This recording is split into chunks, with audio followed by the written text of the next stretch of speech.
Bismillahirrahmanirrahim. Assalamualaikum warahmatullahi wabarakatuh. Alhamdulillah.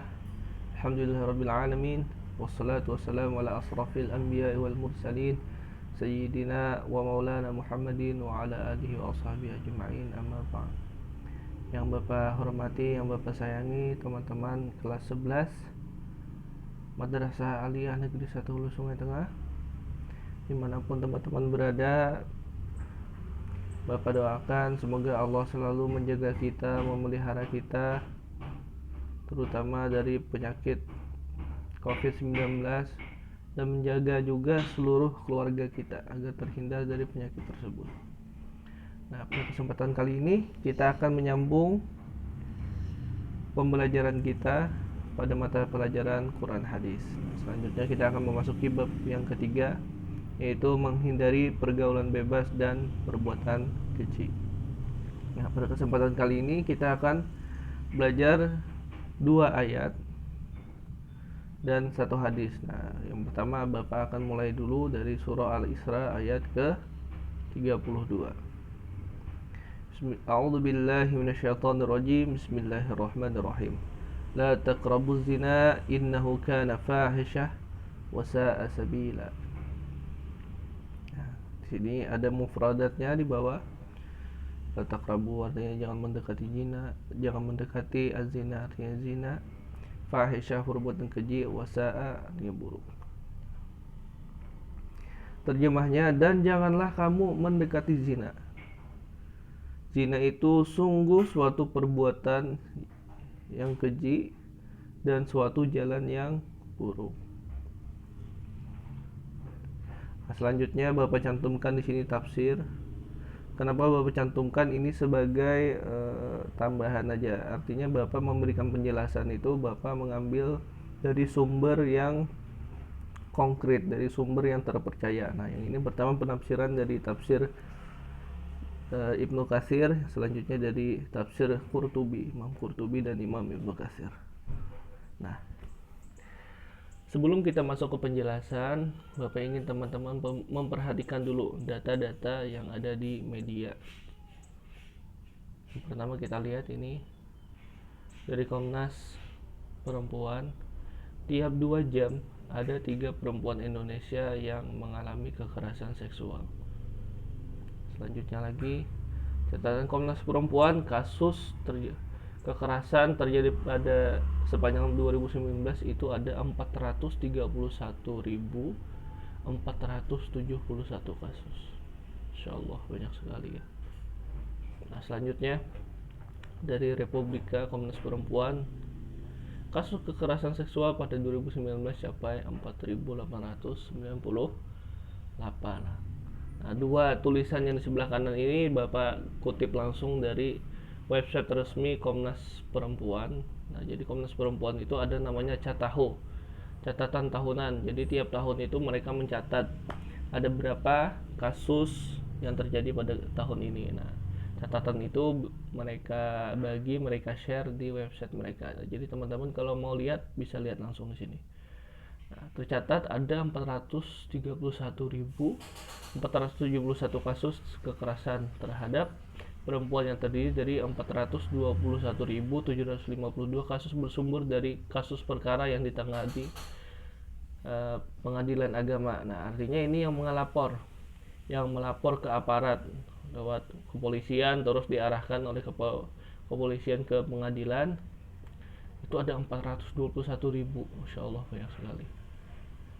Dan ada 14.719 kasus yang ditangani oleh lembaga mitra. Nah, artinya tidak ke aparat resmi, tidak ke lembaga resmi. Ada 14.000, sepertiga provinsi di Indonesia, dan 1.400 kasus dari unit pelayanan dan rujukan UPR yang disengaja dibentuk oleh Komnas Perempuan. Nah, berarti ini lembaga yang bekerja sama dengan Komnas Perempuan ada 1.400. Dari pengajuan tersebut dari 1.419 tersebut ada 1.277 merupakan kasus berbasis gender, dan tidak berbasis gender ada 142 kasus.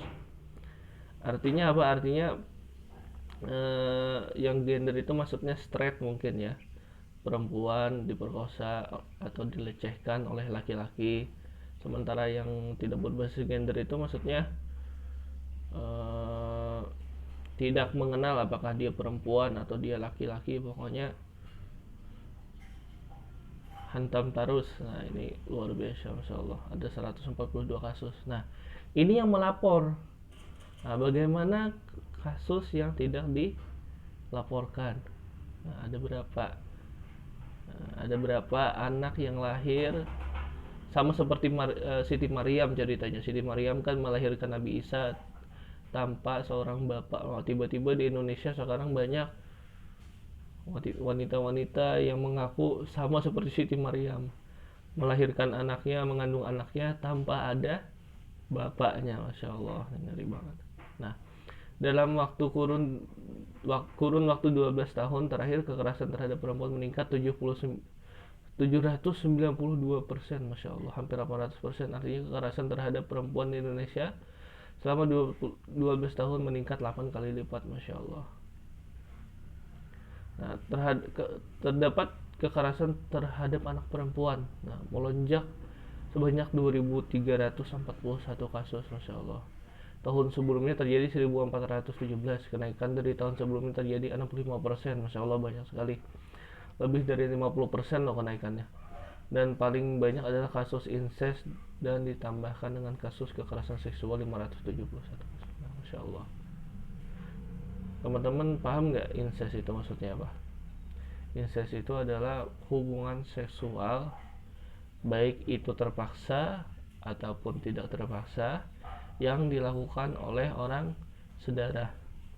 Misalnya ayah kepada anak perempuannya, atau seorang ibu kepada anak laki-lakinya, atau seorang paman terhadap keponakannya, atau seorang keponakan terhadap acilnya, atau bahkan seorang cucu terhadap kainya atau nininya sendiri. Aduh, Masya Allah. Nah, itu sebanyak 65% dari 2.341. Berapa itu? Kalau 2.341, 10%-nya berarti 234 kali 6 berapa tuh? 234 kali 6 ya sekitar berapa itu ya, hitung sendirilah nanti teman-teman, sekitar 800-an lah berarti kasusnya incest. Bayangkan orang saudara, Insya Allah, kekerasan lagi. Dalam data pengaduan yang langsung ke Komnas Perempuan tercatat kenaikan yang cukup signifikan. Ini kasus cyber. Kasus cyber itu yang terjadi misalnya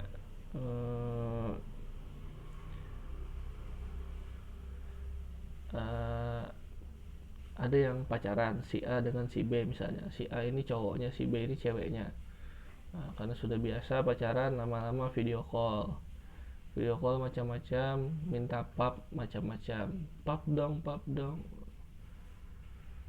Nah terus karena sudah pap, hal-hal yang tidak boleh diberikan misalnya, nah terus si cowoknya mengancam kalau tidak melakukan hubungan seksual akan kusebarkan foto ini atau video ini. Nah akhirnya mau melakukan. Nah itu termasuk cybercrime. Nah ini banyak terjadi sekarang, dan hati-hati ya teman-teman ya.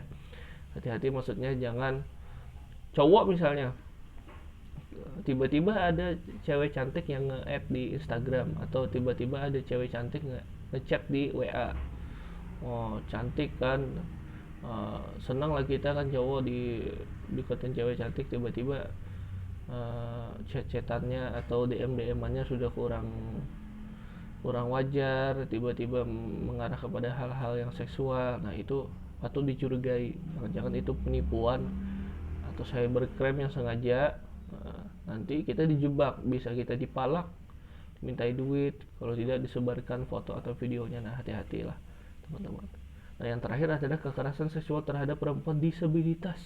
Dibandingkan tahun lalu naik sebanyak 47%, dan korban terbanyak adalah disabilitas intelektual. Nah Masya Allah, paham nggak disabilitas intelektual itu maksudnya ya orang gila lah, atau orang autis lah, yang secara fisik dia sempurna, disabilitas tidak disabilitas secara fisik yang biasa ada yang pincang atau tunarungu atau tunawisma, bukan, tapi disabilitas intelektual itu adalah yang secara fisik sehat, tumbuh dengan sempurna, namun secara perkembangan motoriknya dari otaknya itu kurang berkembang. Nah, bisa orang gila atau orang autis dan lain-lain seperti itulah. Nah, terhadap mereka juga ada, coba bayangkan. Nah, manusia mana, manusia jenis apa yang mau melakukan kekerasan seksual terhadap orang gila? Jadi yang gila ini siapa? Yang diperkosa atau yang memperkosa? Masya Allah. Nah, ini pernah terjadi kasus ya dulu ya di kampung Bapak di Kalua, itu ada orang gila, wanita orang gila. Secara fisik dia sempurna, bagus, tumbuh dengan sempurna, tapi dia gila. Nah, yang lucunya si cewek ini, si orang gila ini, dia gila yang agak liar, yang agak gimana ya, kijil lah bahasa kita Banjar ya, sering bolak-balik keluar mondar mandir merayu cowok-cowok. Nah, suatu saat bapak dengar kabar bahwa si orang gila itu ternyata hamil. Nah, tidak diketahui juga bapaknya siapa. Masya Allah. Ada berarti ya yang nafsu sama orang gila.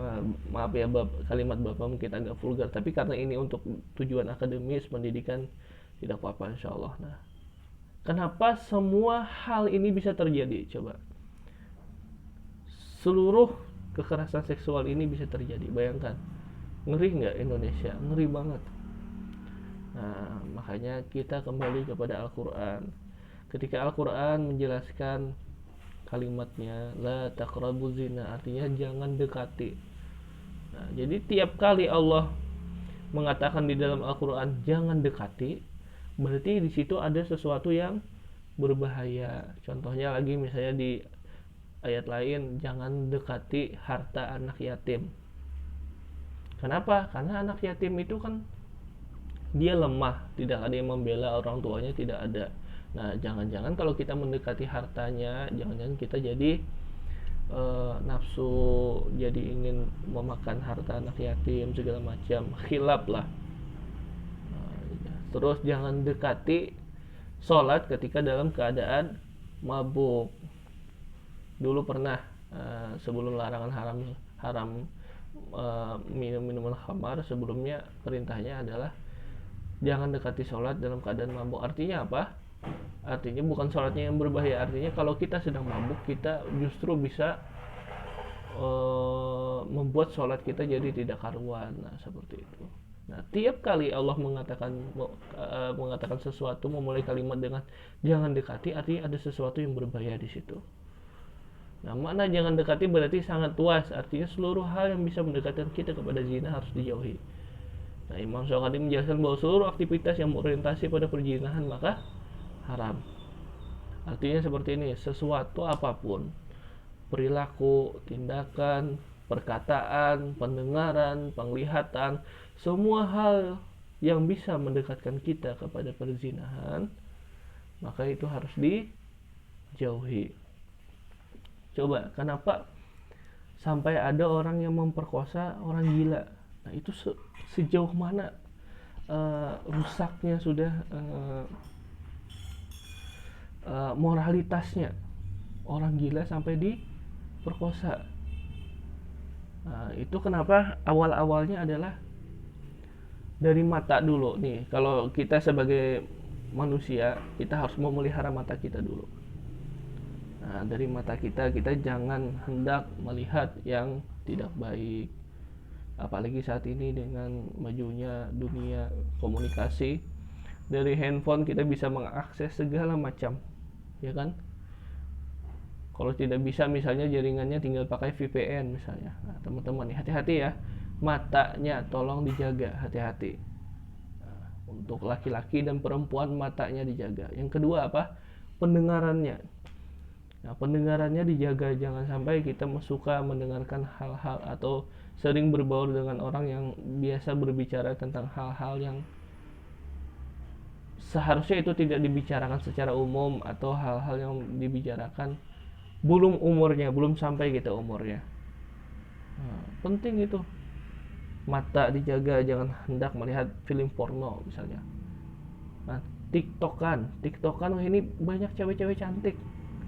Nah, Instagram sama, Bapak saat ini sudah menguninstall Instagram. Alhamdulillah Bapak menguninstall Instagram. Kalau Bapak mau main Instagram, Bapak harus pinjam HP istri Bapak. Kenapa? Karena Bapak ingin mengcounter diri Bapak dari berbagai hal yang tidak positif lah, banyak hal negatif di situ. Nah, jadi teman-teman, kalau mau main Instagram, mau main TikTok atau main hal-hal yang lain, jaga pandangan teman-teman. Karena semuanya berawal dari pandangan. Nah, lihat dulu. Setelah sering melihat, akhirnya penasaran ingin mencoba. Nah, hati-hati. Nah, itu dari laki-laki dan perempuan. Nah, dari perempuannya sama sih dari laki-lakinya. Selain menjaga pandangan dan pendengaran tadi penting lah. Selain mendengarkan percakapan orang, mendengarkan lagu juga harus dijaga. Contohnya apa? Misalnya tuh ada lagu dulu sempat rame, lagunya Ed Sheeran, I'm in love with the shape of you. Nah, dan seterusnya lah, bla bla bla bla. Aku jatuh cinta kepada shape of you, lekukan tubuhmu. Nah, biasakan mulai sekarang kita mendengarkan hal-hal yang baik juga. Nah, kita jauhkanlah diri kita dari hal-hal yang berbau pornografi, berbau seksual. Terus tadi jaga pakaian kita. Nah, jadi pria dan wanita harus menjaga matanya, harus menjaga pendengarannya. Nah, tapi harus juga dibantu dengan menjaga pakaian. Jangan pria disuruh aja menjaga matanya, tapi wanitanya umbar kemana-mana. Baru keluar rumah kayak KFC. Nah, ada dada, ada paha bawah. Aduh. Ya kan? Nah, pria begitu juga, jangan mentang-mentang badannya sterik, misalnya six pack. Nah, jangan umbar-umbar aurat, foto-foto di Instagram misalnya, jangan. Nah, jadi harus pelihara mata, telinga, dan cara berpakaian kita. Nah, dulu Bapak ketika masih kuliah di Jakarta, teman-teman Bapak dulu pernah demo. Ini terkait dengan kekerasan seksual terhadap wanita. Nah, terus di antara teman Bapak itu ada yang bawa spanduk. Nah, dia memang orangnya agak sedikit lucu sih. Jangan salahkan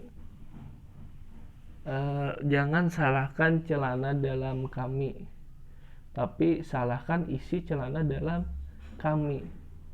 Maksudnya apa? Maksudnya itu jangan salahkan cara berpakaian kami yang seksi-seksi, tapi salahkan karena kami punya vagina misalnya. Nah, itu kan lucu. Sebenarnya yang membuat kita jadi berhasrat, jadi bersyahwat itu bukan karena dia sebagai seorang perempuan atau dia seorang laki-laki, tidak, tapi karena dia mengumbar auratnya.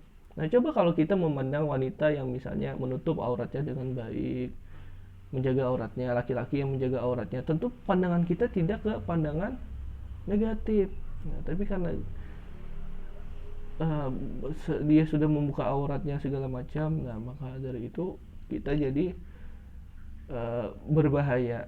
Nah, makanya tadi ingat, jaga mata, jaga telinga, serta jaga cara berpakaian kita. Oke. Jadi dulu Bapak pernah dianalogikan oleh guru Bapak, nah, kalau mau cari istri itu sama seperti kita mencari batu mulia buat cincin. Nah, kalau mau cari batu yang gampang ya banyak, di pinggir jalan juga banyak batu. Nah, tapi kalau kamu ingin berlian, kamu harus menggali dalam-dalam dulu ke tanah. Kalau kamu inginkan mutiara, kamu harus menyelam dulu ke dasar lautan. Tapi kalau kamu mau cewek-cewek yang biasa, di pinggir jalan juga banyak. Nah, sama seperti itulah analoginya. Nah, analogi yang lain misalnya permen. Kalau kita mau makan permen, kita memilih permen yang masih utuh, rapi, bersih di dalam bungkus, atau permen yang sudah terbuka, kotor karena ini dimakan semut dan lain-lain. Apalagi permennya sudah terbuka, bekas diemut orang lagi. Mau nggak kamu makan? Kita makan. Nah, seperti itu. Makanya teman-teman jagalah diri baik-baik. Apalagi sebagai wanita harus jaga. Oke, jangan sampai termakan omongan laki-laki. Wah, aku sayang kamu, aku cinta kamu. Wah, itu semuanya gombal. Oke, jangan percaya dengan omongan laki-laki. Nah, jadi yang dikatakan oleh Imam Syaukani menjelaskan bahwa seluruh aktivitas yang berorientasi kepada perzinahan maka haram. Nonton bokep haram, mendengarkan lagu-lagu yang bisa membangkitkan syahwat haram, berpacaran haram, oke, berkhalwat, berdua-duaan, lakian dengan binian misalnya haram. Oke, jadi jaga diri kita. Nah, zina adalah jalan yang buruk, artinya buruk dari segi agama, buruk dari segi sosial, dari segi perilaku, dan dari segala macam hal. Coba, seluruh penyakit yang berbahaya, hampir seluruh penyakit yang berbahaya, nah, misalnya seperti gonorrhea, sipilis, HIV, HIV/AIDS, nah itu datangnya atau lahirnya dari perilaku atau tindakan pergaulan seks bebas, perzinahan. Gara-gara sering melakukan perzinahan, akhirnya lahirlah penyakit itu. Dulu penyakit itu tidak ada. Nah, tapi dulu tahun 1800-an di Amerika itu the birthplace of AIDS, tempat lahirnya AIDS. Kenapa? Tahun 1800-an itu, nah, ketika perang civil war di Amerika, perang saudara di Amerika itu sering para tentaranya itu memperkosa warga-warga yang dijajahnya itu. Nah, jadi karena terjadi pemerkosaan yang banyak, akhirnya lahirlah penyakit AIDS, penyakit kelamin, dan itu mematikan. Nah, jadi banyaklah mudaratnya, banyaklah buruknya. Dari segi agama jelas buruk, dari segi sosial jelas buruk. Masyarakat mana, agama mana yang menerima tindakan perzinahan? Tidak ada. Nah, dari segi kesehatan buruk, dari segi psikologi baik nggak?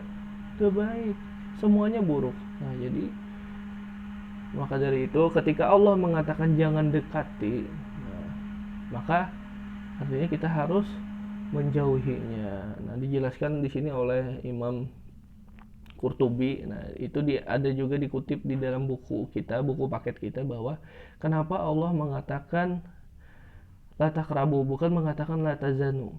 Kenapa? Kalau Allah mengatakan la tazanu, artinya hal-hal yang bisa mendekatkan kita kepada zina itu boleh dikerjakan. Nah, tapi Allah mengatakannya la taqrabu, artinya semua yang bisa mendekatkan kita kepada zina itu harus dijauhi, dan hukumnya adalah haram. Nah, itu teman-teman, kenapa Bapak perlihatkan data-data ini. Nah, ini sebagai pengingat kepada kita. Bapak sebagai calon orang tua yang akan punya anak, Bapak harus bisa menjaga anak Bapak. Nah, teman-teman sebagai seorang remaja harus bisa menjaga dirinya. Yang perempuan tidak terjerumus oleh rayuan laki-laki, yang laki-laki tidak terjerumus oleh gangguan setan untuk bisa melakukan perbuatan yang sangat buruk. Nah, jadi seperti itu. Nah, sengaja Bapak perlihatkan ini sebagai pengingat kepada teman-teman. Nah, dijelaskan di tafsir Ibnu Katsir. Nah, di sini ini tafsir Ibnu Katsir. Beliau mengutip perkataan dari Imam Ahmad. Nah, hadasana Yazid bin Harun, hadasana sampai seterusnya. Nah, intinya dari hadis ini, ada seseorang laki-laki yang datang kepada Rasulullah. Nah, azin li bizina. Ya Rasul, izinkanlah aku untuk berzina. Tuh udah kaget tuh, para sahabat sudah kaget, bahkan ada yang ingin menghunuskan pedang kepada orang ini. Nah, namun Nabi Muhammad mendiamkan para sahabat seraya berkata, nah, duduk kamu dulu. Nah, duduk dulu. Sini. Kenapa tadi kisahnya jadi anak berzina? Nah, akhirnya duduklah si laki-laki tadi. Nah, kenapa jadi anak berzina? Nyaman. Ujar si laki-laki lah dari nyaman. Nah, kayak ini Jasidin. Mun ikam anak berzina tuh lawan bibinian. Apakah bibinian itu ibu dari ibu dari orang lain, misalnya mamanya orang lain, ikam kayak apa, masalah lah kada aja, kada apa-apa aja. Nah, terus jar Nabi, misalnya yang dijinahi orang lain itu adalah ibumu seorang, mamamu tuh dijinahi orang lain, hakun lah ikam, kada hakunnya Rasulullah ya. Nah, habis itu pulang, ikam tuh berzina tuh lawan anaknya orang lain lah. Inggih ya Rasulullah, kayak pak, kada apa-apa aja, zina aja. Nah, terus dia Rasulullah, mun ikam tuh anak ikam dizinahi orang, kayak apa rasanya? Nah, kada anak ya Allah, kada anak ya Rasulullah. Habis itu pulang ya Rasulullah, ikam tuh berzina lawan orang lain, bukankah wanita itu adalah saudara dari orang lain? Inggih, bermasalah lah ikam, kada aja kada apa-apa. Nah, tapi kalau yang dijinahi itu adalah saudari ikam seorang, ading ikam seorang, hakunlah ikam, kada ya Rasulullah. Nah, seterusnya sampai acil ditakuni oleh Rasulullah. Nah, mun kada hendak keluarga seorang dijinahi, jangan menjinahi keluarga orang lain. Nah, jadi kayak itu. Nah, pesan yang disampaikan kepada Rasulullah nih, ingat, ketika kita ingin melakukan, ada timbul di dalam diri kita syahwat ingin melakukan perbuatan zina itu, maka ingat akan, nah, kita bisi ading misalnya, atau kita nanti bisi anak, atau kita bisi mama, atau kita bisi acil, atau kita bisi nini misalnya. Nah, bayangkan yang dizinahi itu adalah keluarga kita seorang, kayak apa rasanya? Nah, kalau kita membayangkan seperti itu, insya Allah kita tidak akan berani melakukan zina. Jadi ingat akan, timbul perasaan seperti itu, ingat akan, aku bisa ading binian nih, kayak apa namun adingku dia orang juga. Nah, kayak apa, aku bisa anak kayak apa mun anakku dia orang juga. Nah, ingat akan. Nah, di akhir penjelasannya ini, beliau memberikan sebuah doa. Nah, di sini ada doanya. Kalau kita kalau lahir atau timbul dari dalam diri kita perilaku ingin berzina, maka diajarkan oleh Rasulullah, ini ada doanya. Nah, di baris ketiga dari bawah yang paling ujung sebelah kiri, nah, itu ada tulisannya, Allahumma firli zambahu wa tahhir qalbahu wa hasin farjahu. Nah, ini doa dari Rasulullah gasan si lakian tadi. Nah, bisa kita ubah kalimatnya, Allahumma gfir zunubi wa tahhir qalbi wa hasin farji. Ya Allah, ampunilah dosaku dan bersihkanlah hatiku dan peliharalah kemaluanku. Nah, ini doanya.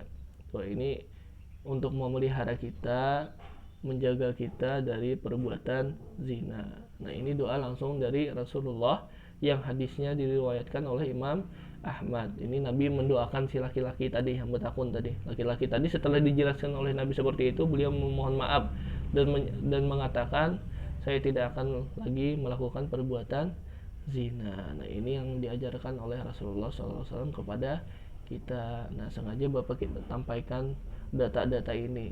Nah, ketika kita timbul hasrat untuk berbuat sesuatu yang tidak baik, maka ingat ini. Jangan-jangan nanti keluargaku masuk di sini, adingku kah, kakakku kah, mamaku kah, cilku kah. Nah, ingatkan itu. Kalau kita ingatkan itu, insya Allah kita akan terhindar dari perilaku zina. Nah, Bapak rasa cukup sampai di sini.